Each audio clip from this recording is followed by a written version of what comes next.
Certa feita, ainda quando eu estava na faculdade, eu fui na casa de uma amiga fazer um trabalho. Ela morava, os pais dela moravam, ali naquela linha de prédio que tem ali ao lado do Clube do Ipim, bem de frente para o mar. Sei que a gente entrou no elevador, subiu lá o grupo. Quando a gente entra no apartamento, a gente se volta para a varanda, para as janelas, vê aquele mar lindo lá fora. Tinha sido a primeira vez que eu tinha ido a um apartamento de frente ao mar. Pelo menos que eu me recorde. Aquela imagem, de certa forma, me impactou, de tão bonita que era. Aí a gente se virou para ela e disse assim: eita, já pensou acordar todos os dias com essa vista? Aí ela olhou assim para a gente: é normal. A gente nem nota. Muitas vezes a gente faz isso. Às vezes a gente está de frente de coisas grandiosas, extremamente belas, magníficas.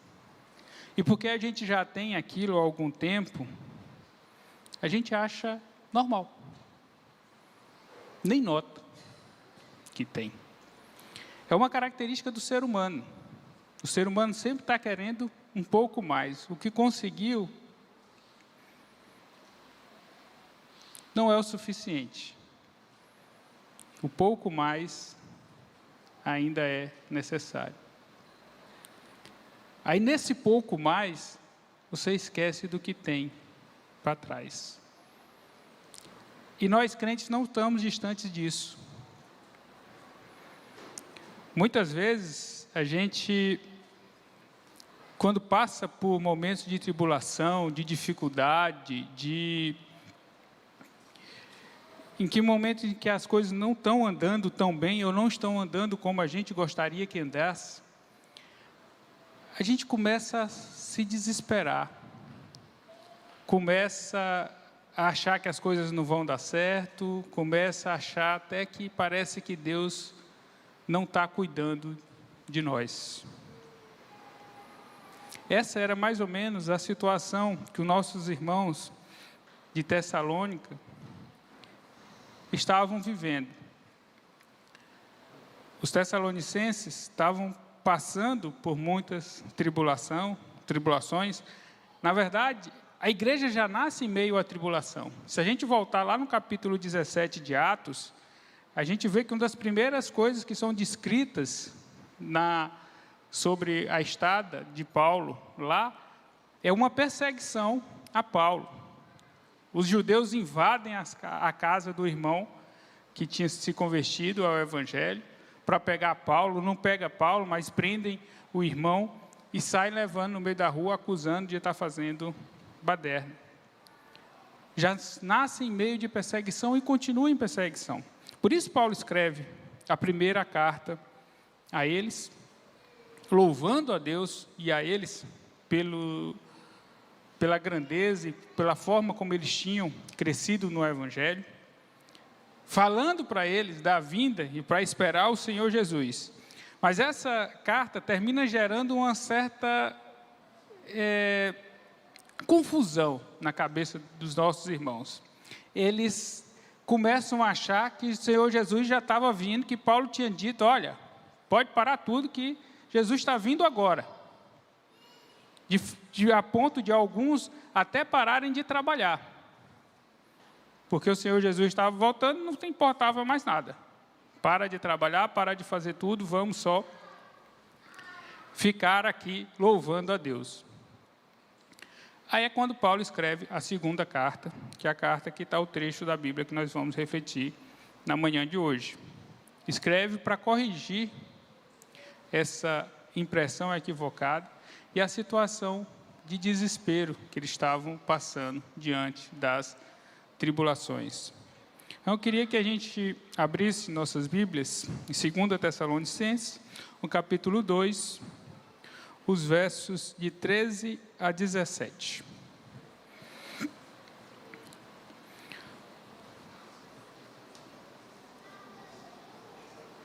2 Tessalonicenses, capítulo 2, versos de 13 a 17. Eu vou ler na NVI hoje, tá? Mas nós devemos sempre dar graças a Deus por vocês, irmãos amados pelo Senhor, porque desde o princípio Deus os escolheu para serem salvos mediante a obra santificadora do Espírito e a fé na verdade. Ele os chamou para isso por meio do nosso Evangelho, a fim de tomarem posse da glória do nosso Senhor Jesus Cristo.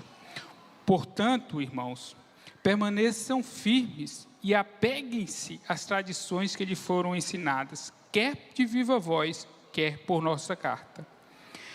Que o próprio Senhor Jesus Cristo e o Deus nosso Pai, que nos amou e nos deu eterna consolação e a boa esperança pela graça, dê ânimo ao coração de vocês e os fortaleça para fazerem sempre o bem, tanto em atos como em palavras. Vamos orar. Seu Santo Eterno Deus, Pai amado, Pai, muito obrigado. Obrigado pela Tua santa palavra. Obrigado porque nós podemos, Senhor, nos dedicarmos a estudá-la. Nós podemos, Senhor, ouvir a pregação dela de forma livre, aqui, nesse lugar, nesse momento. Usa, Senhor, a minha boca para falar aos nossos corações, que os nossos corações sejam tocados e transformados pela Tua santa palavra. Que nossos corações sejam animados, sejam revivificados pela Tua santa palavra. E nós saiamos daqui, Senhor, mais parecidos com o Teu santo Filho. É a oração que te fazemos no nome de Jesus, Senhor. Amém. Então, meus irmãos, nessa segunda carta, Paulo escreve no capítulo 2, falando sobre a vinda de Cristo e sobre a vinda do anticristo. Esclarecendo para os irmãos de Tessalônica que antes de o Senhor Jesus voltar, ainda ia haver alguns sinais, como esfriamento, apostasia, as perseguições. E ele retrata também, na segunda parte do capítulo 5, do versículo 5 até o versículo 12, ele retrata o fim daqueles que vão obedecer ao anticristo, que seja a morte eterna. No versículo 13 ao 17, o trecho que nós lemos, ele faz o contraste com esses, que são os que adoram a Jesus. Os que adoram a Jesus terão, na verdade, uma salvação eterna e uma santificação eterna. Bem diferente do destino que os que irão adorar ao anticristo terão. E ele traz isso para animar os nossos irmãos lá de Tessalônica. Diante da perseguição, diante das tristezas, diante das dificuldades que estavam passando, ele diz: olha, prestem bem atenção. Olha o que vai acontecer com aqueles que não seguem a Jesus. Eles têm destinado a destruição eterna. Agora prestem atenção que tem guardado para vocês. Aí ele começa: mas vós, entretanto, diferentemente do que vai acontecer com aqueles outros, para nós sempre devemos dar graças a Deus. Sempre devemos dar graças a Deus. Mesmo na situação mais difícil, mesmo na situação de maior perrengue que você possa estar passando, parece que nada está dando certo, é doença na família, é situação financeira difícil, nada está dando certo, mas nós sempre temos que estar dando graças a Deus. Nós temos que dar graças a Deus por quê? Aí ele diz: porque desde o princípio Deus os escolheu para serem salvos mediante a obra santificadora do Espírito e a fé na verdade. Olha que palavra forte. Porque desde o princípio Deus os escolheu para serem salvos. Sabe quando Deus escolheu você para ser salvo, meu irmão? Desde o princípio. Tente imaginar um momento mais longínquo possível que você possa imaginar no tempo. Foi antes disso. Vamos lá para Gênesis, capítulo 1, versos 1 e 2, a primeira parte do 2. Diz assim: no princípio, Deus criou os céus e a terra. Era a terra sem forma e vazia. Esse é talvez o momento mais longínquo do tempo. Esse é o momento mais longínquo do tempo. Quando Deus criou todas as coisas. Antes disso, nem havia tempo, não dá nem para a gente dizer antes disso, mas contando o tempo, antes disso, era silêncio absoluto, não havia nada, não havia sequer uma estrela no céu, nada, absolutamente nada existia. Nesse momento, Deus os escolheu para serem salvos.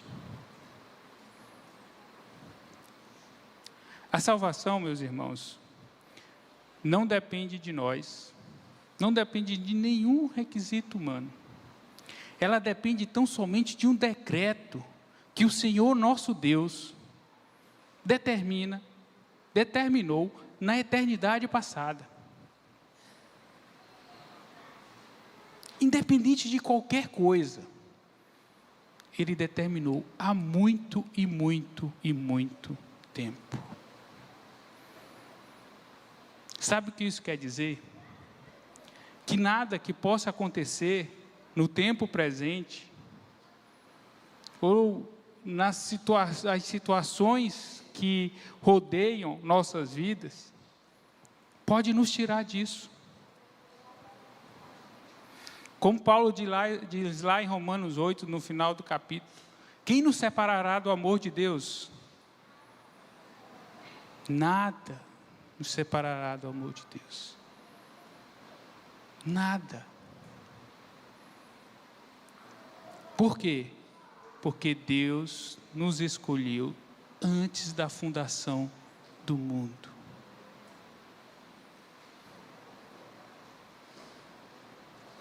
É garantia eterna e perpétua. Se o mundo pode temer ou deve temer a Deus, nós podemos nos agarrar no decreto divino que foi nos dado, de que nós somos escolhidos de Deus, nós somos salvos por Deus. E nós não fomos salvos como grupo, como corpo, como nação. Nós não fazemos parte da nação eleita, que Deus escolheu um povo. Olha, quem descender dessa pessoa aqui vai ser salvo. Ou Deus não salvou, por exemplo, a Igreja Batista Plenitude. Ele não pensou: olha, no dia 8 de outubro de 2023, vão estar lá na Igreja Batista Plenitude tais e tais pessoas, e essas pessoas serão salvas, porque estavam lá. Não. Deus salvou a cada um de nós individualmente. Deus derramou seu amor por nós, a cada um individualmente. Ele pensou em mim especialmente, e pensou em você especialmente, para lhe dar a salvação. Vejam como isso é poderoso, meus irmãos. Deus me amou individualmente. Deus me amou individualmente, antes da fundação do mundo, antes de qualquer coisa existir. Me amou e me deu a salvação. Isso é o motivo pelo qual nós devemos sempre dar graças a Deus. Porque não importa o que tenha acontecido, nós temos a salvação em Deus, o que difere muito daqueles que vão seguir o anticristo. Enquanto aqueles que vão seguir o anticristo têm uma corrupção temporal e uma condenação eterna, nós vivemos sobre uma santificação temporal e uma salvação eterna.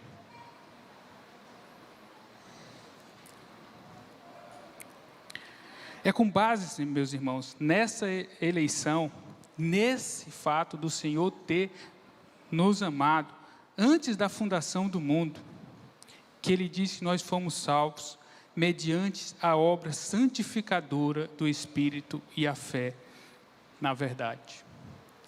A salvação, ela redunda em algumas coisas. Ela estimula a nossa fé e a nossa santificação. Como é que ela estimula a nossa santificação? Vamos lá para Romanos 8.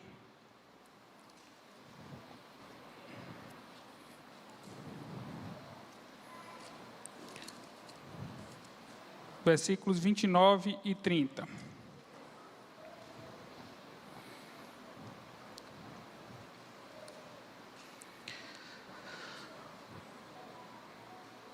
Diz assim a palavra de Deus: pois aqueles que de antemão conheceu, também os predestinou para serem conforme a imagem de seu Filho, a fim de que ele seja o primogênito entre muitos irmãos. Aos que predestinou, também chamou. Aos que chamou, também justificou. E aos que justificou, também glorificou. Deus não nos escolhe, não nos ama antes da fundação do mundo, para nós ficarmos caídos na corrupção que o pecado impôs a nós. Não, pelo contrário. Esse versículo que a gente acabou de ler, ele é bem claro nisso. Deus faz uma gradação. Ele nos ama, predestina, chama, justifica e glorifica. O Senhor Deus vai trabalhando em nossas vidas, para que nós possamos estar sempre vivendo em santificação. Em Efésios 1:4, olha o que o apóstolo Paulo diz: porque Deus nos escolheu nele antes da criação do mundo, para sermos santos e irrepreensíveis em sua presença. Deus nos escolheu para quê? Para sermos santos e irrepreensíveis em sua presença. Tem gente que até hoje degladia entre a fé e as obras. como fez Lutero ainda na época da Reforma, quando chega a dizer que o livro de Tiago é o evangelho de palha, porque ele falava da importância das obras. Lutero entendeu depois, mas tem gente que até hoje continua na briga, achando que fé e obras são duas coisas díspares e que não se complementam. Fato, meus irmãos, é que Tiago é bem claro quando ele diz que a fé sem obras, ela é morta. O que ele quer dizer com isso? Ele quer dizer que se você tiver fé, você vai ter obras. A prova de que você tem fé são suas obras. As pessoas não veem a nossa fé. Eu posso dizer que eu tenho uma fé do tamanho do mundo, mas ninguém vê. Mas elas veem as minhas obras.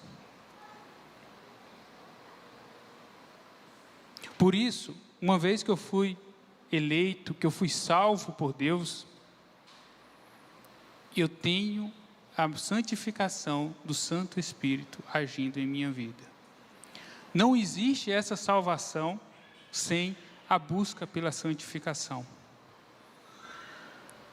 Como também não existe a salvação sem a fé. Mas a fé, que o apóstolo Paulo faz questão de dizer que é a fé na verdade. É a fé na verdade. Muita gente tem fé, mas fé na mentira.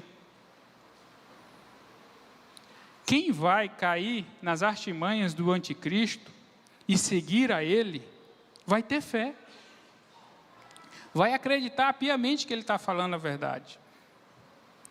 Na verdade, todo mundo tem fé. Todo mundo tem fé. Eu lembro que quando eu era adolescente, antes de me converter, eu não fazia a barba antes de fazer prova, no dia antes de fazer prova. Porque uma vez eu fiz a barba no dia antes de fazer prova e eu tirei nota baixa. Então eu tinha essa superstição comigo. Mas isso, eu não estou sozinho, ou melhor, não estava sozinho no mundo, não. As pessoas têm superstições as mais tolas possíveis. Acreditam nas maiores besteiras do mundo. Até que você tem que plantar uma planta num determinado jardim, porque aquela planta vai expulsar mal-olhado, vai lhe proteger de alguma coisa, botar um gnomo no jardim, porque o gnomo vai impedir não sei de quê, colocar um enfeite na porta, sem encontrar outras coisas mais. Todo mundo tem fé, mas a fé que de fato nos leva à salvação, que é a fé que o apóstolo Paulo está falando, é a fé na verdade. A fé que a Bíblia traz, a fé que a Bíblia ensina, que é a fé no Evangelho do nosso Senhor Jesus Cristo. Então, por meio da salvação e por meio da nossa fé, o Espírito Santo trabalha em nós para nos dar o entendimento de que nós somos salvos e fomos eleitos por Deus desde a fundação do mundo. Mas o que ele está querendo dizer com isso? Por que Paulo está trazendo para os Tessalonicenses essa ideia? O que isso tem a ver com o que eles estavam vivendo no momento? A resposta está no versículo 14. Ele os chamou para isso por meio do nosso Evangelho, a fim de tomarem posse da glória do nosso Senhor Jesus Cristo. Qual é o fim? Por que Deus nos escolheu antes da fundação do mundo? Para nos dar posse da glória de Cristo. Essa é a grande verdade e o grande presente que nós temos em mãos e muitas vezes abandonamos. É aquela visão do mar lindo, do alto de um prédio, que muitas vezes nós esquecemos e passamos por ela todo dia e fica normal. É como se nada tivesse acontecendo.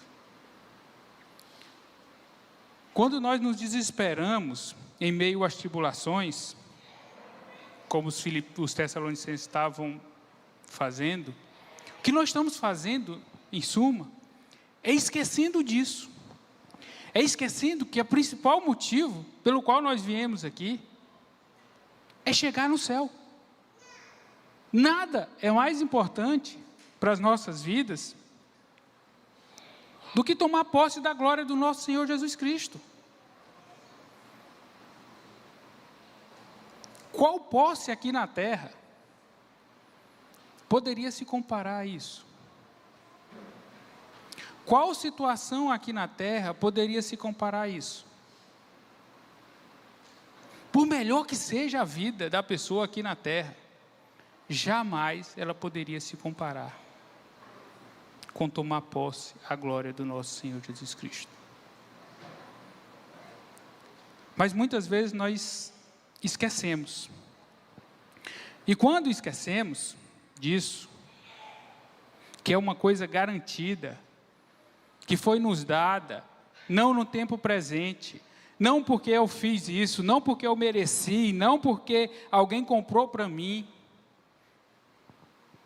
não porque eu nasci de uma família que era crente, não porque eu convivi numa igreja genuinamente evangélica, mas isso foi dado para mim, porque Deus escolheu me dar, desde antes da fundação do mundo.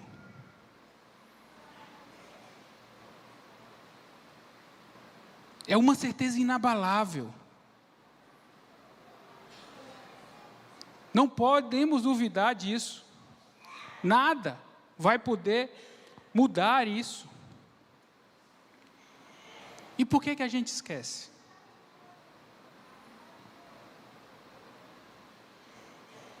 Porque às vezes a gente deixa de dar o devido valor, que é isso. Porque a gente tem, nós já temos, aquilo é normal. É normal. Todo dia está aí. E aí a gente deixa o desespero tomar conta dos nossos corações. A angústia tomar conta dos nossos corações, levando a duvidar daquilo que Deus faz, daquele que Deus é. Porque nós passamos a imaginar que alguma coisa é mais importante do que isso. No fundo é o que nós estamos fazendo, mesmo que a gente não assuma isso conscientemente. No fundo, o que a gente está fazendo é dizendo que aquilo não é uma coisa tão importante assim. E que o apóstolo Paulo está fazendo aos Tessalonicenses, fazendo a nós na manhã de hoje é: lembre-se disso. Foi para isso que Deus lhe escolheu. Deus lhe escolheu para que você possa tomar posse da glória eterna do Senhor Jesus. Isso é motivo suficiente para você não duvidar de nada e não se entregar diante das tentações, das dificuldades que a vida possa nos apresentar. Aí ele segue o texto dizendo: portanto, irmãos, com base nisso, com base na certeza eterna que você tem, de que você vai tomar posse da glória do nosso Senhor Jesus Cristo, Com base nisso, irmãos, permaneçam firmes e apeguem-se às tradições que lhe foram ensinadas, quer de viva voz, quer por carta nossa. Permaneçam firmes. A situação está difícil, permaneça firme. A situação parece que não tem solução, permaneça firme.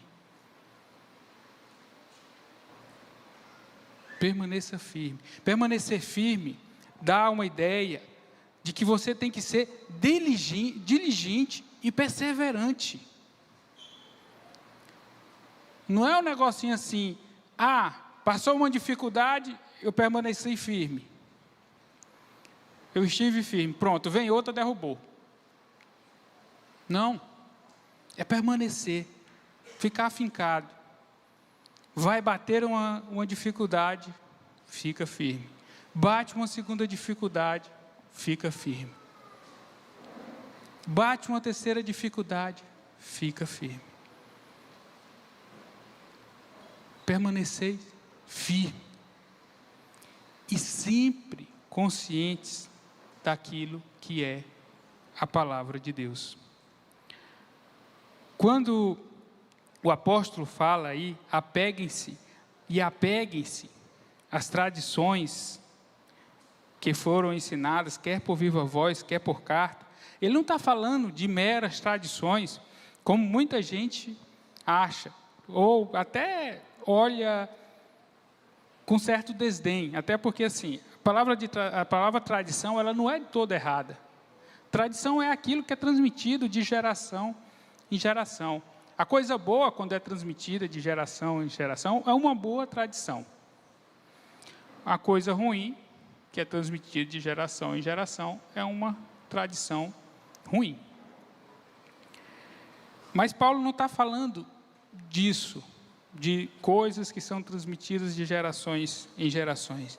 Ele está falando tão somente da palavra de Deus. O que é a tradição de viva voz no contexto dos Tessalonicenses, meus irmãos? A tradição de viva voz no contexto tessalonicense é a própria fala do apóstolo Paulo. A fala dele, no momento em que ele foi pregar e foi fundar a igreja de Tessalônica. O apóstolo Paulo era o detentor, os seus ensinos representavam a palavra de Deus naquele tempo. É bom a gente lembrar que quando a Bíblia foi escrita, a Bíblia não existia. Esse compilado de livros aqui, ele vem a existir só no quarto século. Então, quando ele estava escrevendo para eles, não existia Bíblia. O que existia era a palavra dos apóstolos, que era falada, e as cartas que ele tinha escrito. E é isso que ele está dizendo aqui.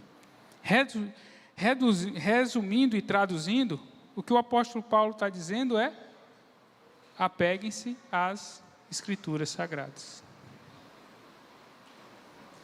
É nelas que você vai ter a resposta para tudo aquilo que você precisa na questão de fé. É se apegar às Escrituras Sagradas.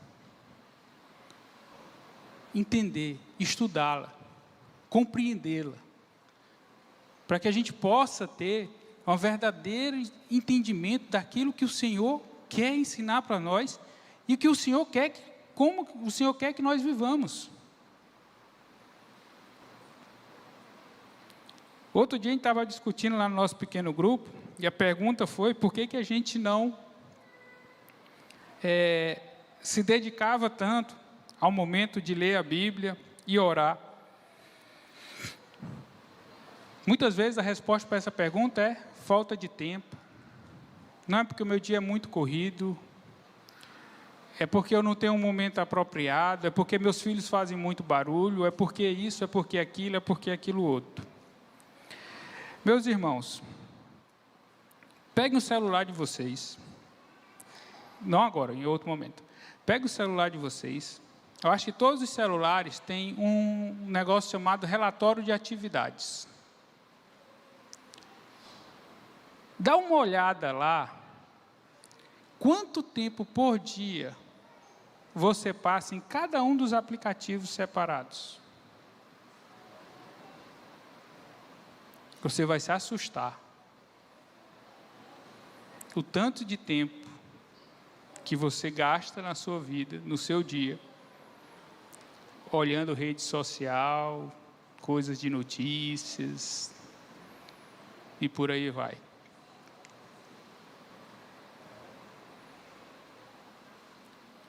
Mas falta tempo para ler o aplicativo da Bíblia.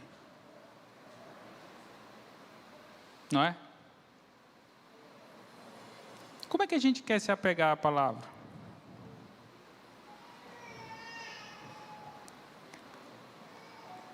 Para se apegar à palavra, a gente precisa conhecê-la. Precisa buscá-la. Precisa estudar. Todos nós que estamos aqui, estamos um passo à frente da grande maioria. Porque nós estamos aqui, provavelmente saindo daqui, nós vamos para a classe de EBD. Já mostra que você quer estudar a palavra de Deus. Mas eu vou lhe pedir para dar um passo a mais. Quem aqui, eu vou pedir para levantar a mão, leia o livro da sua classe, que a classe está estudando. Quem aqui lê o livro da classe que está estudando? Levanta a mão aí. 1, 2, 3, 4, 5, 6, 7, eu acho, lá atrás. 8, 9. De todos nós que estamos aqui, apenas 9. João, a gente precisa fazer um reajuste no preço do livro. Meus irmãos, vocês sabiam que aquele livro, ele é subsidiado para a igreja? Aquilo é um presente que a igreja lhe dá? Quando você compra ele por R$10, a igreja está pagando mais de 50% do valor dele. Muito mais. Se você tiver a curiosidade de procurar quanto custa aquele livro numa livraria na cidade, você vai ver que é mais do que 3 vezes, salvo uma ou outra exceção, é mais do que 3 vezes. A igreja está investindo no seu conhecimento, e você está levando o livro para casa e não está lendo.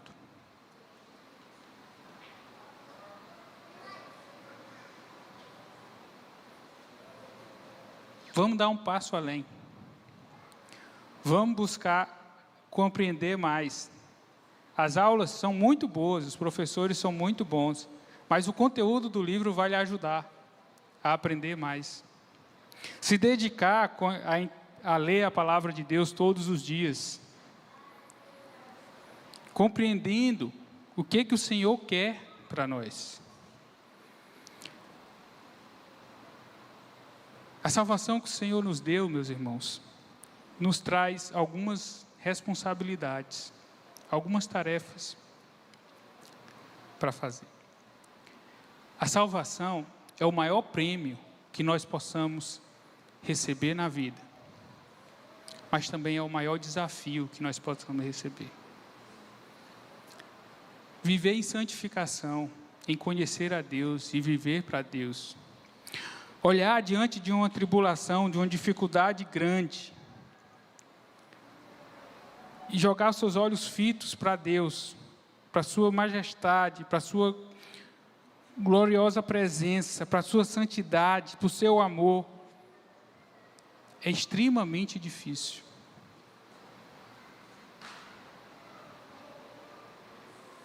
Porque nós somos muito apegados ao tempo presente.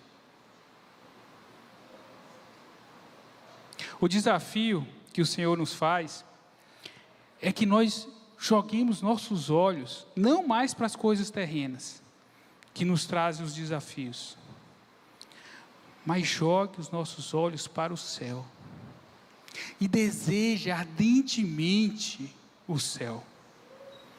Deseje ardentemente tomar posse da glória do nosso Senhor Jesus Cristo.